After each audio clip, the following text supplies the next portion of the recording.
the missile launching pads and arsenal storage as well. So human shields, in other words. Everybody saw it. So the question is, did this guy not see the obvious, which should be a damning indictment of an intelligence official, or did he see it and sympathized, which is a damning indictment of an intelligence official who works for America and its allies? Either one, this is not good. And I'm sure that his overall view, which he went to Georgetown University, was a member of BDS, the Boycott, Divest, Sanction movement that wants Israel destroyed, etc. He was a member of that. I'm sure that this ideological intensity has clouded his actions and his activity in servicing the president in the United States of America.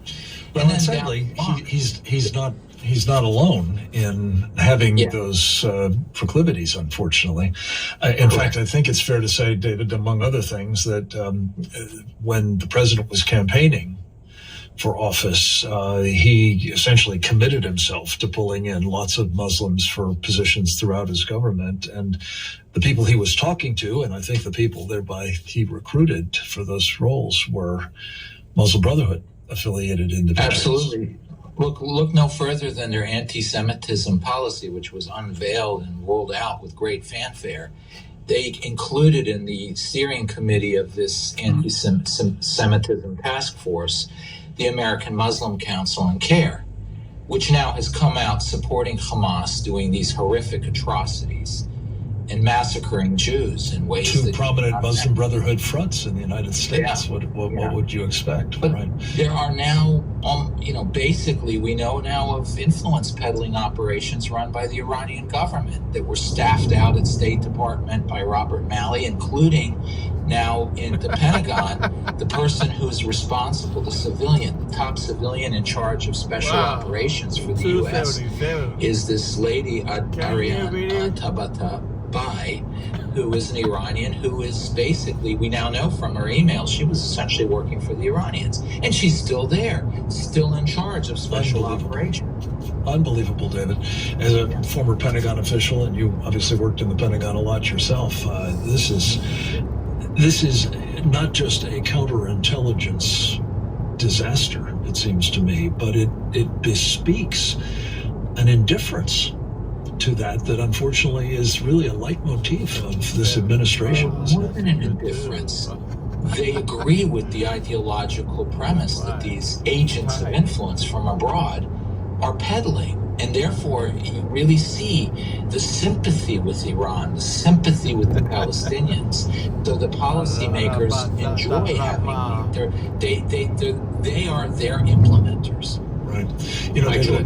I did a commentary today on this whole issue. The president was in the White House yesterday, standing with Israel, and we're told as we speak that he's going to be making another speech about Israel today. My guess is it may be introducing the idea of cautionary notes to Israel. Don't be too aggressive. Don't be too violent. But whatever he's going to say, it will be more of, I think, evidence that this administration's inclinations and proclivities and priorities have long been with Israel's enemies, not Israel's friends. And I've called on them to, if you're going to stand with Israel, stop standing with her enemies and ours, notably, of course, Iran and China. And we don't have time to talk about China, David, at the moment, but I did just want to say, as you look at what is about to unfold, assuming there will be a ground assault on Gaza by Israeli armor and other forces, what should we know about that, and what should we in the United States be doing and saying about it? Sure. First of all, what we should know is that Israel cannot allow a status quo ante with greater Israeli power to emerge. This is over. The conceptions, the massive panoply of conceptions that have governed the whole two-state solution, the whole structure of introducing the Cobra into your bed, whether it was the PLO in the West Bank or Hamas, is over.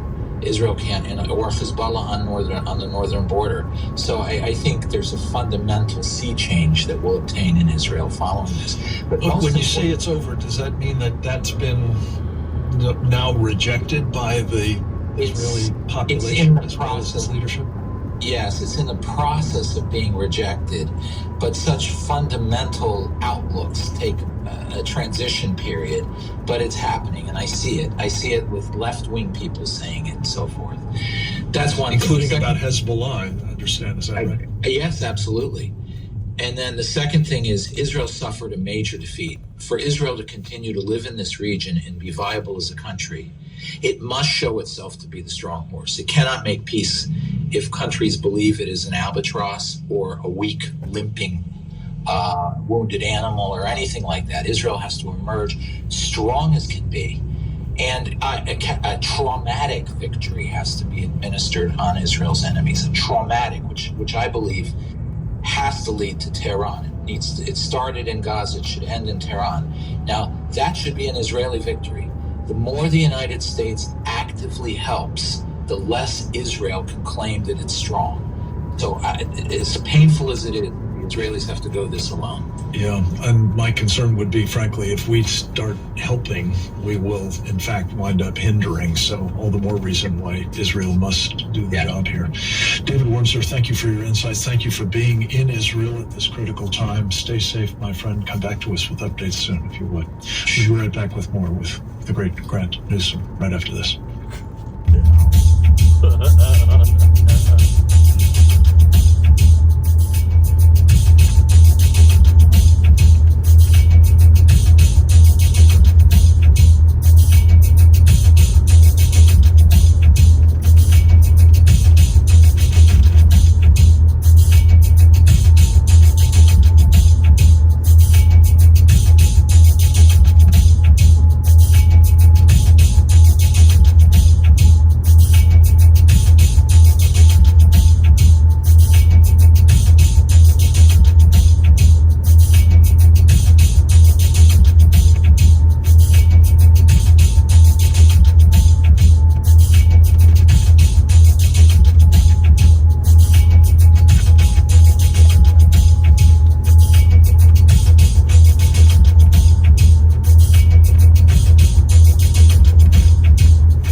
Cities across the country, black-garbed assailants clash with police in the streets, smash windows and throw Molotov cocktails in an effort to destroy police stations, federal courthouses, and local businesses, all in the name of anti-fascism. Most Americans are now, sadly, all too aware of the movement known as Antifa. But where did they come from? What do they want? And how do we stop their campaign of violent mayhem? The Center for Security Policy Press is proud to present Unmasking Antifa, 5 Perspectives on a Growing Threat. This new book looks at the history, ideology, organization, finances, and strategy of Antifa and provides an in-depth analysis for law enforcement officers, policymakers, and the general public. From street fighting tactics of the Black Bloc to fundraising by prominent left-wing foundations, Unmasking Antifa is the go-to guide to understand this elusive and dangerous threat. Get your copy of Unmasking Antifa, 5 Perspectives on a Growing Threat at Amazon.com.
Pleased to say, always, when I have the chance to do so, that Colonel Grant Newsom, United States Marine Corps retired, is in the house virtually. He is one of our great authorities on duty experts concerning the Chinese Communist Party, both the military threat that it represents to us and to freedom more generally, as well as the various other lines of attack that the Chinese communists have been using for decades in what they call unrestricted warfare against America. Grant Newsom is not only a very distinguished military veteran, he is also a former Foreign Service officer, as well as a quite successful businessman in the Western Pacific. Grant, it's great to have you as one of our senior fellows at the Center for Security Policy, as well as one of our regular guests here. Welcome back, sir. Glad to be here. Thanks very much. Gosh, I've got so much I want to talk to you about. I'd like to pick up on some of the issues that we were addressing with David Wormser, our colleague at the Center, in the previous segments. Grant, get your perspective on it. We were unable to develop with David the involvement of the Chinese Communist Party in the attacks against Israel that were mounted notably on Saturday, but in the days since as well from Hamas. But now also another Iranian proxy, Hezbollah, is in active, fire exchanges with Israel from Lebanon, and apparently other elements working presumably with and for the Iranians as well in Syria. There's a report out of a blogger that has been fairly accurate in the past, I think, in a number of news stories, Luda News, I believe it's called, that there's actually been in the public domain evidence that the Chinese were meeting with both the Iranians and the Palestinians, including Hamas representatives, in the months leading up to this invasion. Would that surprise you if it's so? And how does that fit into the Chinese game in the Middle East specifically at the moment? Well, it doesn't surprise me at all, and I suspect the information is probably accurate. The Chinese connections and dealings with Iran are very well known, widely reported.